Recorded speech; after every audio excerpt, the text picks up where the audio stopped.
If I've said it once, I've said it 1,000 times. Justice just does not rest for the weekend. And here I am on Saturday, March 1st at my desk tending to issues on behalf of a client. I'm not prepared. I'm not pretty. I'm not primped. But that's okay because nothing can keep me between me and you and your interest in those issues we face when we defend criminal clients here in New Hampshire. Today, I'm actually responding to an objection filed by a prosecutor on behalf of the state to a petition to annul we filed. So when we're defending criminal cases, it's important, of course, to defend the case responsibly and zealously and effectively in the first instance. But when convictions happen, we also want to chart a path toward cleaning them up down the road, mitigating the long-term impact of criminal conviction on the record of a client so that they can move forward in the best possible way when it comes to issues like employment, applying to schools, applying for home loans, volunteering at kids' sporting events, and the like. All of those issues and many others can be impacted, of course, by the presence of a criminal conviction on one's record. So we want to always advise our clients about when it is possible, when it would be ripe to file a petition to annul, which is a written request to the court where a conviction occurred to remove a conviction from a criminal record, to annul it, expunge it, erase it, if you will. And once that step is taken and an annulment is granted in New Hampshire, the law here says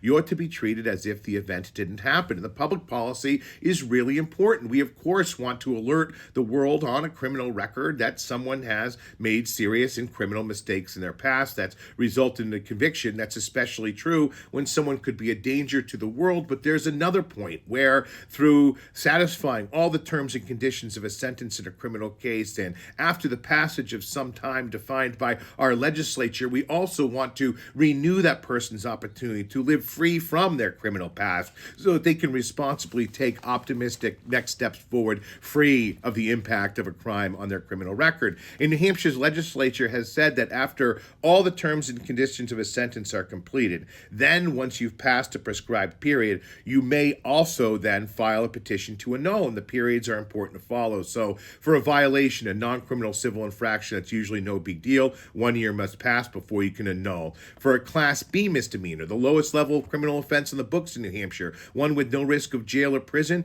2 years must pass. For a Class A misdemeanor, it's 3 years. A Class B felony, which is a bit more serious, is 5. And a Class A felony, which is very serious, 10 years must pass. Now, it's not just the passage of time from a sentence. It's once the sentence is complete. So let me give you an example. In a Class A misdemeanor, let's say you're convicted for trespassing. And after the conviction, the court sentences you to 30 days in jail. But you don't serve that sentence. Instead, that 30 days is suspended, which means it hangs over your head for a period, let's say, of 1 year. You have to, on a promise of good behavior for that year, you have to live out that year period of the suspended sentence, wait for the sentence to be fully complete after that year, and then the clock starts ticking toward your eligibility to file a petition to annul. So in my example, it'd be waiting out the 1 year, and then for a Class A misdemeanor, it's a 3-year window before you can annul. In my example, that would require the passage of 4 years before you're eligible to file a petition to annul. There are exceptions as well.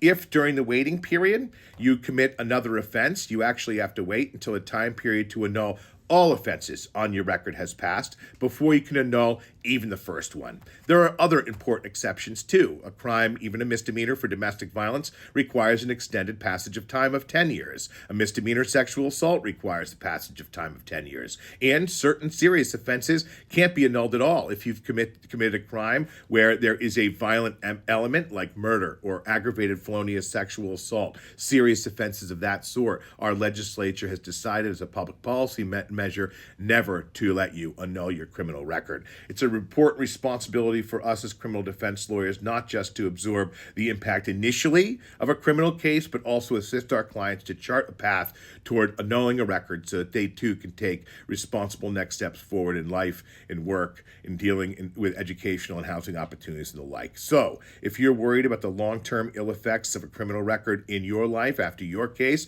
feel free to give us a call. My name is Jim Rosenberg. I'm a lawyer and a partner at the firm of Shaheen and Gordon. We've got offices throughout the state of New Hampshire and in Maine as well.